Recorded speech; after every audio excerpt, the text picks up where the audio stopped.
आइए,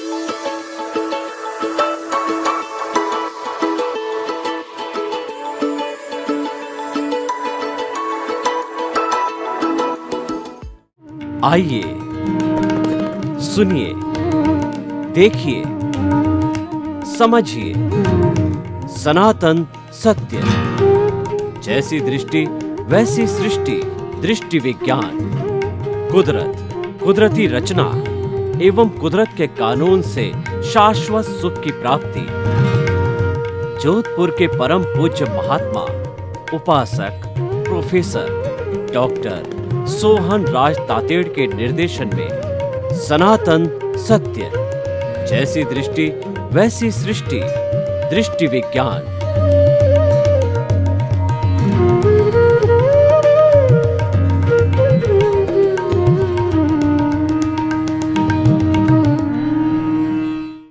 भाई और बहनों, मातृशक्ति को नमन। स्टूडियो में आपका हार्दिक स्वागत है, अभिनंदन है, सत्कार है। आत्मविज्ञान साइंस ऑफ द सोल कार्यक्रम के अंतर्गत हम आपको सही दृष्टि, सही सोच, राइट विजन, राइट थिंकिंग के तहत जो आपकी नकारात्मक सोच है, जो आप गलत दिशा में चिंतन कर रहे हैं, जो आपकी गलत भावधारा है, उसको हम करेक्शन दे करके और हम आपको सम्यक दर्शन देते हैं, राइट विजन देते हैं, आपको कुदरत की रचना और कुदरत के कानून के तहत सनातन सत्य के बारे में बताते हैं। और जब एक बार आपको सनातन सत्य मिल जाता है तो आपको कुछ भी प्राप्त करना शेष नहीं रहता है, आपको शाश्वत सुख की प्राप्ति हो जाती है और वही इस मानव जीवन का सबसे बड़ा लक्ष्य है। ये सारा कार्य हम अलग अलग एपिसोड्स, अलग अलग विषय के माध्यम से करते हैं। तो आज हम बहुत सुंदर विषय लेकर के आपके सामने प्रस्तुत हो रहे हैं। आज का हमारा विषय है सफलता के 5 सूत्र। भाई और बहनों, बहुत ही सुंदर विषय है। हर व्यक्ति अपने जीवन में सफल होना चाहता है, कोई भी असफलता नहीं चाहता है। हर पढ़ा लिखा समझदार चिंतक व्यक्ति ये चाहता है कि मैं आज तो ग्लोबलाइजेशन, प्राइवेटाइजेशन और लिबरलाइजेशन का युग है, तो वो तो चाहता है कि विश्व का मैं नंबर 1 व्यक्ति बनूं, यानी वो सफल होना चाहता। अच्छी बात है, सफल होने की आदमी को जो भावना रखनी चाहिए, उससे हमारा लक्ष्य भी सफलता का प्राप्त होता है। लेकिन मात्र सफलता सोचने से सफलता हासिल नहीं होती है। सफलता को प्राप्त करने के लिए कुछ सिद्धांत, कुछ हमारे टिप्स, कुछ शिक्षाएं हैं, वो हमें पालन करनी होती है। और वो पालन करते हैं तो हम निश्चित रूप से सफल होते हैं, क्योंकि सफलता से जुड़ा हुआ हमारा व्यक्तित्व, हमारा आचार विचार, हमारी सोच, हमारा व्यवहार होता है, तभी सफलता मिलती है। सफलता किसी वस्तु में नहीं है, सफलता धन में नहीं है, सफलता व्यक्ति के व्यवहार में है, व्यक्ति की सोच के अंदर है।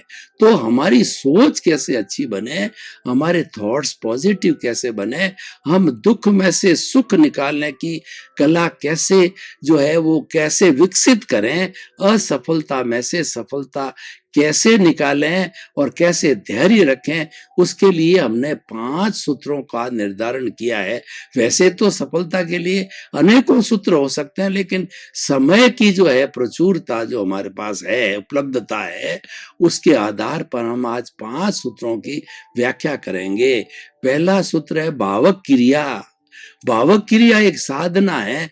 भावक क्रिया का अर्थ होता है कि वर्तमान में जीना, खाने के समय खाना, पीने के समय पीना, उठने के समय उठना, बैठने के समय बैठना, हर कार्य समयबद्ध करना, यानी समय की पूरी पंक्चुअलिटी करना, टाइम मैनेजमेंट करना, और वह एक समय में 2 काम नहीं करना, क्योंकि वर्तमान में व्यक्ति एक समय में एक ही कार्य कर सकता है और 2 करता तो द्वैत होता है। उसकी जो ध्यान है 2 तरफ जो हो जाता है, दोनों तरफ ध्यान होने से वह जो है सक्सेस नहीं होता है। इसलिए कहा गया है कि आधी छोड़ एक को जाए और आधी भी चूक जावे, तो व्यक्ति के पास में हमेशा एक समय के अंदर एक ही काम करना चाहिए। वही भावक क्रिया है, वो दत्तचित्त होके करना चाहिए।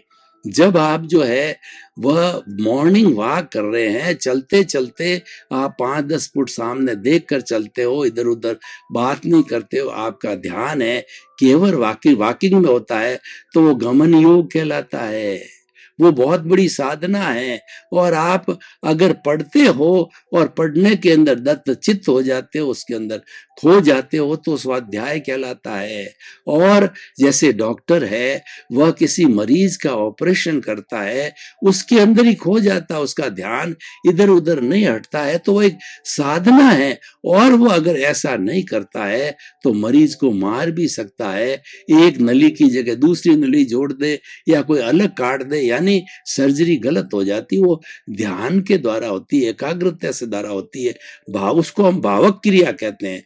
इसीलिए हमेशा ऐसा कहा गया है कि yesterday has gone away, tomorrow never exist, the moment of the present is with us to do something. कि जो कल चला गया है और आने वाला कल कभी आता नहीं है। जब हम आने वाले कल के लिए कहेंगे तो आज बन जाता है, यानी आने वाला कल कभी आता नहीं है, और जो चला गया वो चला गया। तो इसलिए हमारे सामने केवल एक वर्तमान का क्षण होता है। क्षणं जानी पंडिये, एक क्षण भी जो है वह जो प्रमाद मत करो, और उस क्षण का जो है पहचानो, और वर्तमान के क्षण को जो क्रियान्विति तक पहुंचाओ, वही लक्ष्य और वही भावक क्रिया है। भावक क्रिया करने वाला व्यक्ति धीरे धीरे मुक्ति को प्राप्त होता है, क्योंकि हम जो भावक क्रिया करते हैं, तो उस भावक क्रिया करने से हमको क्या निष्पत्ति मिलती है कि भावक क्रिया के साथ साथ में जो हमारा कार्मण शरीर है, हमारा जो राग द्वेष का पुतला है, वह राग द्वेष धीरे धीरे धीरे धीरे धीरे धुलता रहता है। ये भाव क्रिया की बहुत बड़ी निष्पत्ति है, क्योंकि हमारा ध्यान एक तरफ ही है, और वह ध्यान अगर हमारे आत्मचिंतन की ओर हो, भीतर की ओर मुड़ जावे, और ज्ञाता दृष्टा में हम चले जावे, हम जानने वाला हूं, देखने वाला हूं, उस दृष्टि के अंदर हम चले जाते हैं, तो बहुत फास्ट इस पे हमारा राग द्वेष का ग्राफ गिरता रहता है, कॉजल बॉडी शुद्ध होती रहती है, और कुछ ही भवों में हम जो उस पूरी कॉजल बॉडी को शून्य करके सिद्ध बुद्ध मुक्त बन सकते हैं। इतना बड़ा भावक क्रिया का प्रभाव है। और भावक क्रिया करने से हमारे मेंटल पीस रहती है।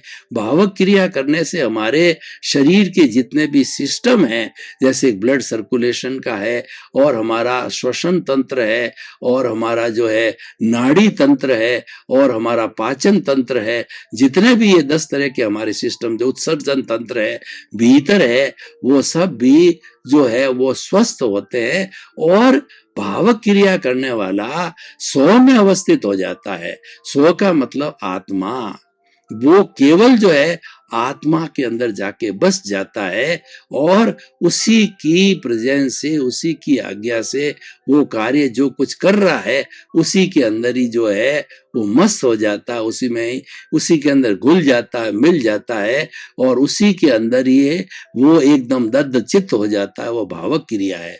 तो भाई और बहनों, बहुत अच्छी साधना है, और जो लोग भावक क्रिया करते हैं उनको कभी भी कष्ट नहीं होता, उनको कभी भी असफलता नहीं मिलती है। क्योंकि भावक क्रिया करना, अगर आप ड्राइविंग कर रहे हो, आपका सारा ध्यान ड्राइव में होगा, आपके कभी एक्सीडेंट नहीं होगा। और जो बहन गृहिणी है, भोजन पका रही है, तो अगर उसका ध्यान केवल भावक क्रिया के जिस पर पकाया जा रहा उसके अंदर है, तो न तो उसकी कोई साड़ी जल सकती है, न कोई अग्नि से उसके दुष्परिणाम हो सकते हैं, और न भोजन खराब हो सकता है। क्योंकि जो कुछ वो कर रही है, वो ध्यान पूर्वक कर रही है, मनन पूर्वक कर रही है।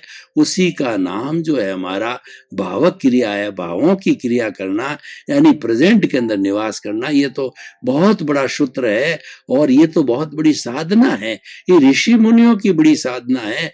ऋषि मुनियों ने हजारों वर्ष तक भावक क्रिया करके मुक्ति को प्राप्त किया। Salvation, emancipation, free from all the bondages, free from all the karmas. तो वो जो है शुद्ध हो गए और सिद्ध बुद्ध मुक्त बन गए। इतनी पावरफुल हमारी भावक क्रिया है।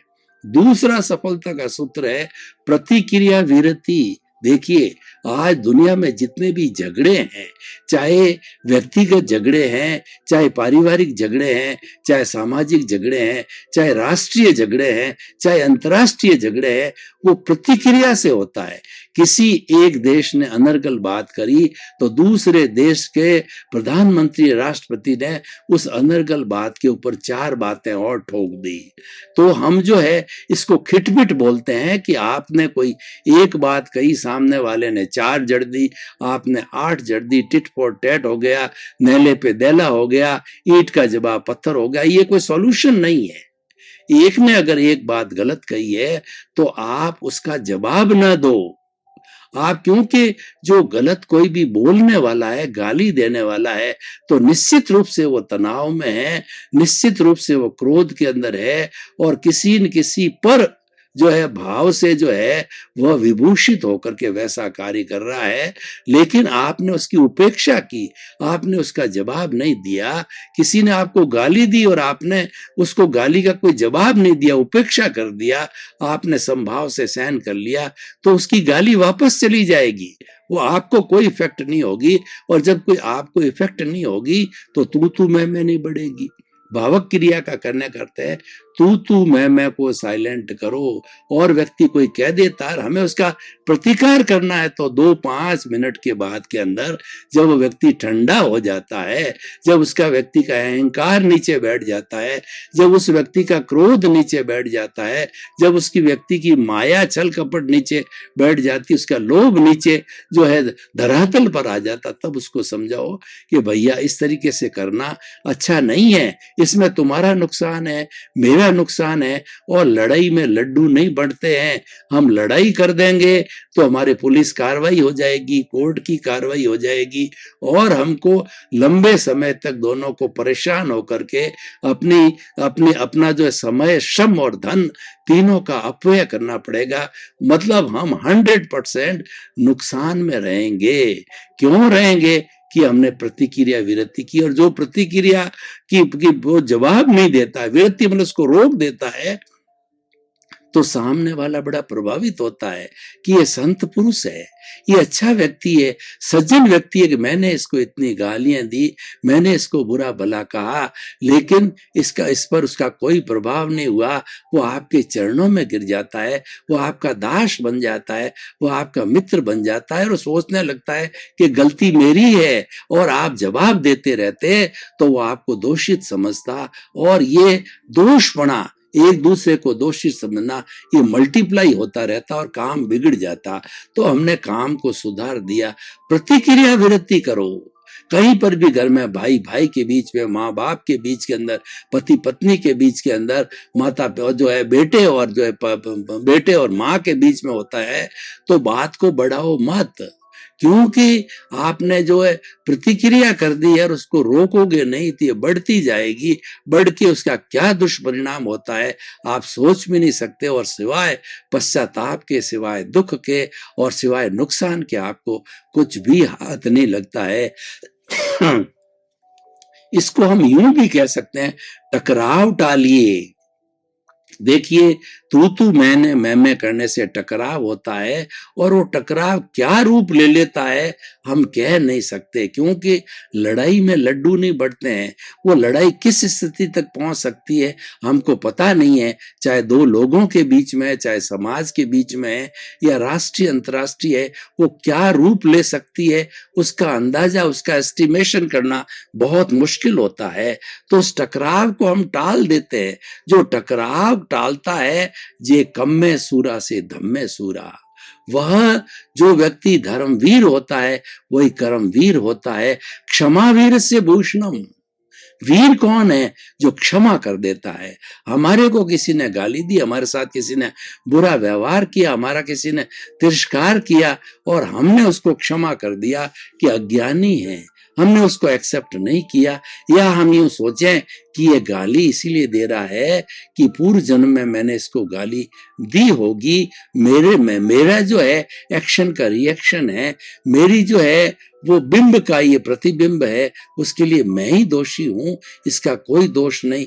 यूं सोच करके भी हम टकराव टाल देते हैं, तो भी जो है हमको उससे निजात मिल जाती है और हम टेंशन फ्री हो जाते हैं। अननेसरी जो हमारी विटालिटी है वो समाप्त नहीं होती है, क्योंकि टकराव के अंदर और प्रतिक्रिया के अंदर विटालिटी जो है बहुत व्यर्थ वेस्टेज हो जाती है, क्योंकि जो विटालिटी हमारे शरीर में कम बनती है, ये विटालिटी है भोजन, पानी और प्राण वायु और अग्नि से बनती है। इसकी प्रचुर मात्रा नहीं होती है, कम बनती है, लेकिन जो है हमारी विटालिटी के बिना, इस प्राण ऊर्जा के बिना मन वचन का है कि हम कोई प्रवृत्ति कर ही नहीं सकते। 24 आवर मन वचन का है कि वो प्रवृत्ति होती है इसी प्राण ऊर्जा से, इसी विटालिटी से होती है, और वो आपने प्रतिक्रिया में गंवा दी, वो आपने टकराव में गंवा दी, वो आपने तू मैं गंवा दी, वो तो प्योरली वेस्ट हो गई। तो आपका कोई भी क्रिएटिव वर्क नहीं हो सकता है। इसीलिए टकराव या प्रतिक्रिया ये नॉन प्रोडक्टिव वर्क है, ये कोई अच्छा रिजल्ट देने वाला नहीं है। This is wastage of time, this disturbs our mental peace and it gives the very very bad effects. तो हमें जीवन में कभी भी प्रतिक्रिया नहीं करनी चाहिए, शांत रहना चाहिए, उपशांत रहना चाहिए, समभाव की स्थिति में रहना चाहिए, सहनशीलता की स्थिति में रहना चाहिए। अब हम तीसरे सूत्र पर आते हैं। तीसरा सूत्र हमारा, पहला हमने दिया भावक क्रिया, दूसरा प्रतिक्रिया विरति, और तीसरा जो सूत्र है हमारा मैत्री। देखिए बहुत ही सुंदर विषय है और बहुत ही सुंदर बात है मैत्री। भगवान महावीर ने क्या कहा, अपना सच में से जा मैतिन भुए सुकप है।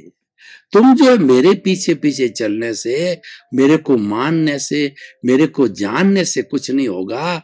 तुम तो मैंने जैसे किया है वह तुम साक्षात जीवन में करो।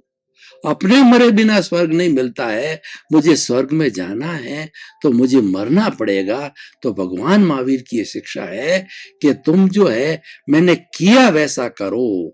और क्या करो कि मैतिंग भुए सुकप्पये, सारी दुनिया के 84 लाख जीवा योनि के प्राणी हैं, उनके प्रति बुरा भाव मत लाओ, उनको दोषी मत देखो और उनको किसी प्रकार का दुख मत दो, उनके प्रति किसी प्रकार की ओपिनियन या अभिप्राय मत दो, क्योंकि वो आपके अधिकार क्षेत्र के अंदर नहीं है।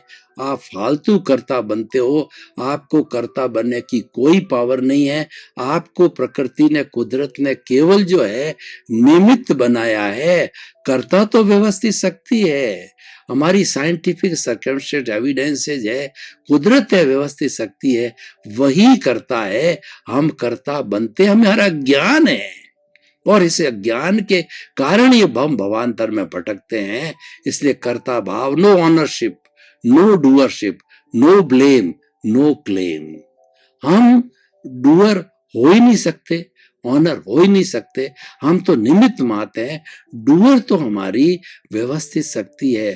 तो हम क्लेम किस पर करें कि इसने हमारा बुरा किया? कोई बुरा किसी का कर ही नहीं सकता इस दुनिया में। जो 33 करोड़ देवी देवता में ऐसा कोई पावरफुल नहीं है जो आपका लेश मात्र भी बुरा कर सके या आपको लेश मात्र भी जो है फायदा दे सके। केवल आपके कर्म ही फायदा देते हैं और नुकसान देते हैं। इसलिए कहा गया है, को सुख को दुख देत है और कर्म देत झकझोर, उर्जत सुरजत आप ही और ध्वजा पवन के फेर।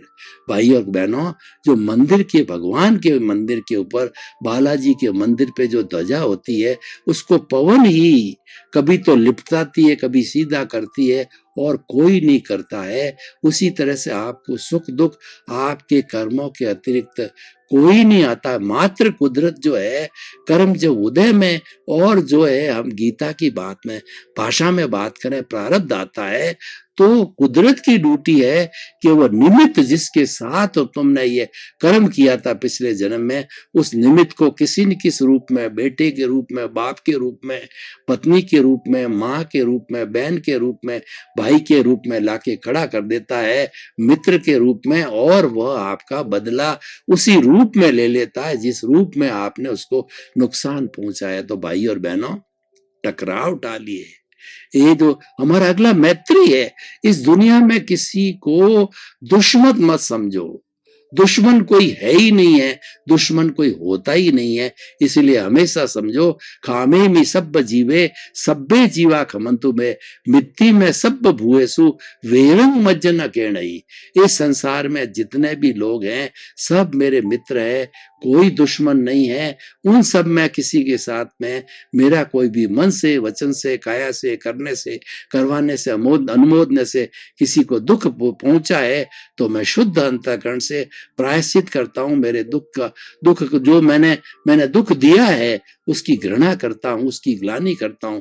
मुझे हे परमात्मा और ये शुद्ध आत्मा जिसके साथ हुआ है उसका चेहरा बना के उसकी शुद्ध आत्मा भगवान से प्रार्थना करो, मुझे क्षमा करो, क्षमा करो, क्षमा करो। भावक क्रिया, प्रतिक्रिया, व्यक्ति, मैत्री, मित भाषण। देखिए, बहुत ही सुंदर सूत्र है कि व्यक्ति वाचालता के कारण झगड़ा करता है, व्यक्ति वाचालता के कारण झूठ बोलता है, व्यक्ति वाचालता के कारण टर्म्स बिगाड़ता है, व्यक्ति वाचालता के कारण ओपन होता है, अपनी बुराई को सामने रख देता है। क्योंकि जो व्यक्ति अधिक बोलता है वह कुछ न कुछ गलत भी बोल जाता है। प्रवचन देना बात अलग है कि जैसे मैं किसी विषय के ऊपर आपको प्रवचन दे रहा हूं तो मैं किसी को दोषित नहीं देख रहा हूं, मैं किसी धर्म की अवहेलना नहीं कर रहा हूं, मैं किसी व्यक्ति की अवहेलना नहीं कर रहा हूं। मैं तो हो सकता है कहीं पर व्यवस्था है, कहीं पर बुराई है, बुराई पे चोट करना चाहिए, वो तो अंगुली निर्देश है, तभी बुराई अलग होती है समाज से। वह किसी व्यक्ति विशेष पर नहीं होती है, किसी को नीचे दिखाने की दृष्टि से नहीं है, किसी का अवमानना करने की दृष्टि से नहीं है, किसी को बेइज्जत जलील करने की दृष्टि से नहीं है। वह तो मात्र जो है व्यवस्था के सुधार के लिए हम बात करते हैं। तो भाई और बहनों, मित भाषण, कम बोलो और जितना बोलो वह सत्य बोलो, मधुर बोलो, गागर में सागर भरो, सुंदर शब्दों का चयन करो, पहले बोलो फिर तोलो। यानी जितना आप तोल के बोलोगे वह अगले के प्रभावकारी होगा, जितना हृदय से बोलोगे वो छुएगा।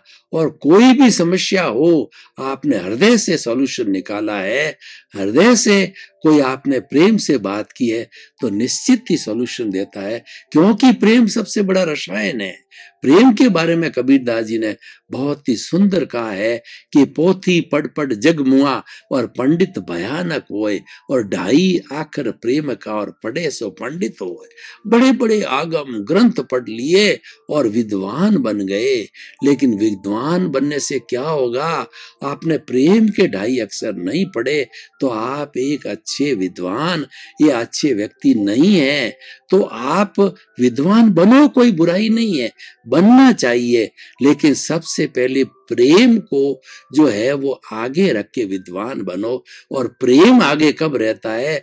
जब अहंकार शून्यता होती है। भाई और बहनों, आपका बहुत बहुत धन्यवाद। आप हमारा आत्मविज्ञान कार्यक्रम बराबर देख रहे हो और देखते रहिए। आत्मविज्ञान कार्यक्रम में सफलता के सूत्र है, बदलने के सूत्र है, क्योंकि हमारा उद्देश्य है एक अच्छा इंसान बनाना।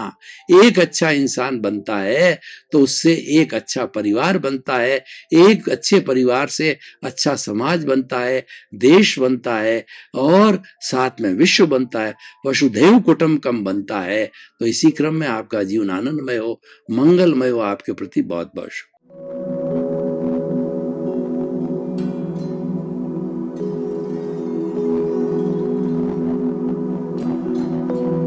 एक ऐसा अंतर्राष्ट्रीय ख्याति प्राप्त मानव जो गुरु प्रेरणा से पिछले 20 वर्षों से वानप्रस्थ जीवन जीते हुए 24 घंटे मानवता की सेवा में संलग्न है।